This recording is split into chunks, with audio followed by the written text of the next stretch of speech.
લોકમત ન્યૂઝમાં આપનું સ્વાગત છે। વડોદરા પાસેથી પ્રસાર થતા દિલ્હી મુંબઈ એક્સપ્રેસ વે ઉપર ગમખ્વાર અકસ્માતની ઘટના સામે આવી છે, જેમાં કારમાં આગ ફાટી નીકળતા એક વ્યક્તિ અંદર જ જીવતું ભળતું થઈ ગયો હતો।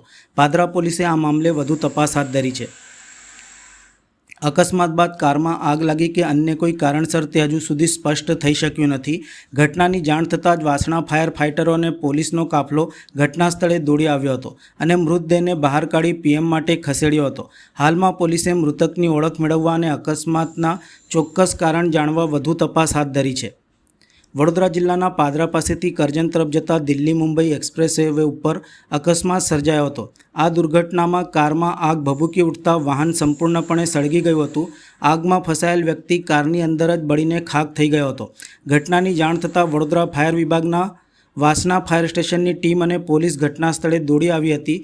ફાયર સ્ટાફે આગ ઉપર કાબૂ મેળવ્યા બાદ મૃતદેહને ભારે જહેમત બાદ કારમાંથી બહાર કાઢ્યો હતો। પોલીસે મૃત વ્યક્તિની ઓળખ માટે તપાસ શરૂ કરી છે। આ ઘટના અકસ્માતમાં બની છે કે પછી ચાલુ કારમાં આગ લાગવાથી વ્યક્તિનું મૃત્યુ થયું છે તે દિશામાં પોલીસે વધુ તપાસ હાથ ધરી છે। હાલમાં મૃતક વ્યક્તિના મૃતદેહનો કબજો મેળવી વધુ તપાસ હાથ ધરાઈ છે।